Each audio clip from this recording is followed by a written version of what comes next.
dans les lymphocytes B. Il peut se former justement dans les ganglions lymphatiques, les os, le cou et l'abdomen.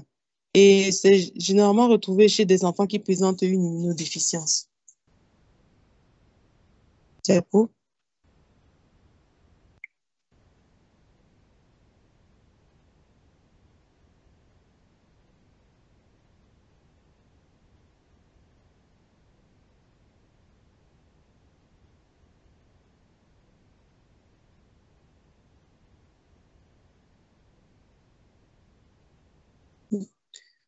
À la clinique, nous retrouvons une fièvre supérieure à 38 sans raison apparente pendant plus d'une semaine.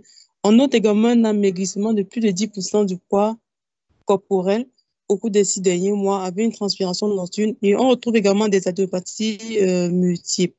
À la paraclinique, sur le plan histologique, on a une prolifération diffuse de cellules de type B, lymphomateuses de grande taille, dont le noyau est au moins 2 fois plus grand que celui d'un lymphocyte normal ou encore plus grand que celui d'un macrophage.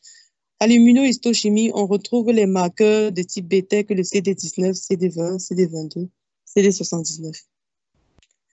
Donc, pour le diagnostic positif est évoqué devant les tumeurs ganglionnaires ou extraganglionnaires qui sont plus ou moins accessibles.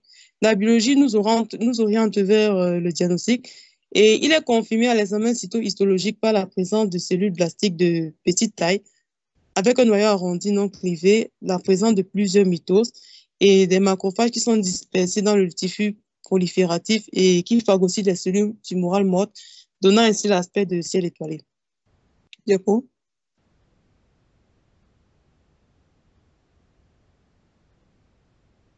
Donc, le diagnostic positif est aussi confirmé par l'immunophénotypage qui permet d'isoler justement les différents marqueurs selon le type cellulaire.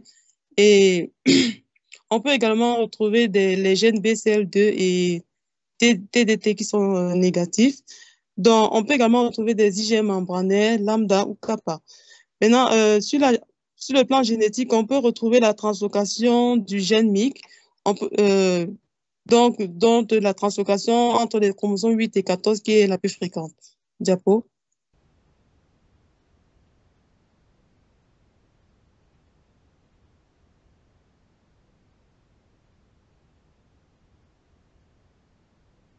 Donc, parlant du diagnostic d'extension, on commence d'abord par un examen physique complet qui permet de rechercher d'autres localisations, en commençant par les localisations ORL, où on recherche l'atteinte de l'anneau de Valdeir par l'examen du cavum et des amygdales.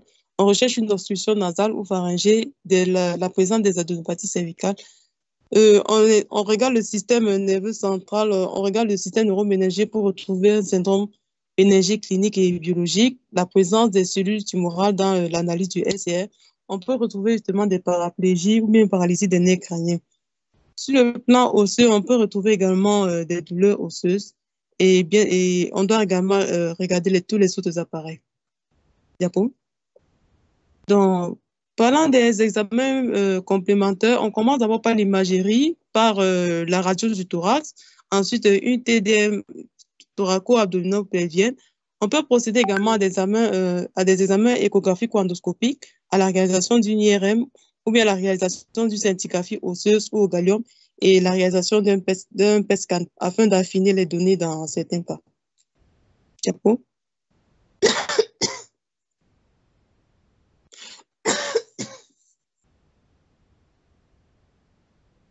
Donc, parlant des examens complémentaires, on peut réaliser un bilan immunologique qui est composé de l'électrophorèse des protéines et on peut procéder à une immunofixation qui peut montrer une hypo ou une hypergamma-globulinémie, une anomalie monoclonale ou bien une anomalie de la cryoglobuline.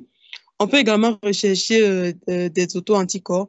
Sur le plan sérologique, nous devons rechercher justement le Human T lymphotropic virus, l'Epstein-Barr virus et également le virus du VIH. Donc, toujours parlant pour l'extension, donc pour stadifier justement les lymphomes non hodgkiniens, on peut utiliser également le lymphome, la classification de Murphy modifiée qui a été décrite dans les diapositives précédentes et qui est justement représentée en 4 stades. en fonction de la fréquence également. Diapo.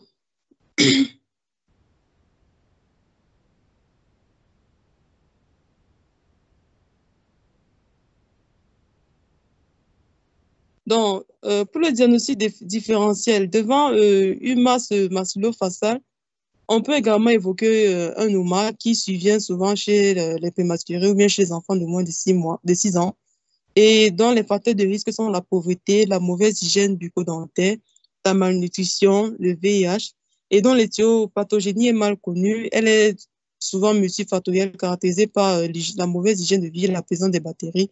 À la clinique, nous avons des lésions ulcéro-nécrosantes du visage qui peuvent détruire à la fois les muqueuses, les gencives, les tissus mous, les muscles, les tissus osseux de la face et qui a généralement une odeur de putréfaction. Diapo.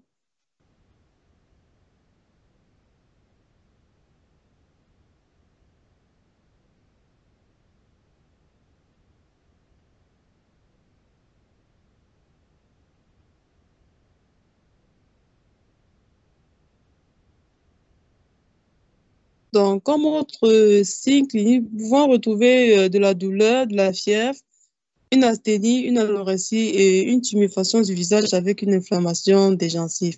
Donc, le traitement est basé ici sur une antibiothérapie à l'âge PET associée à des bains de bouche désinfectant de façon quotidienne à base de chlorhexidine gluconate. Et il peut être également, cette ulcère peut être également nettoyée avec du peroxyde d'hydrogène ou une solution salée.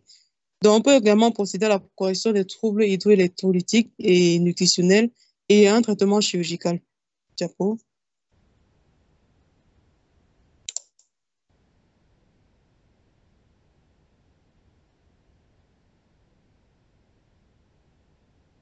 Donc, toujours devant une masse maxillofaciale, on peut également évoquer une cellulite de la face. Sur le plan clinique, se manifeste par un syndrome infectieux et une tuméfaction inflammatoire. À l'imagerie, on peut réaliser une panoramique dentaire qui permet de préciser la dent causale, surtout si le patient est en un mauvais état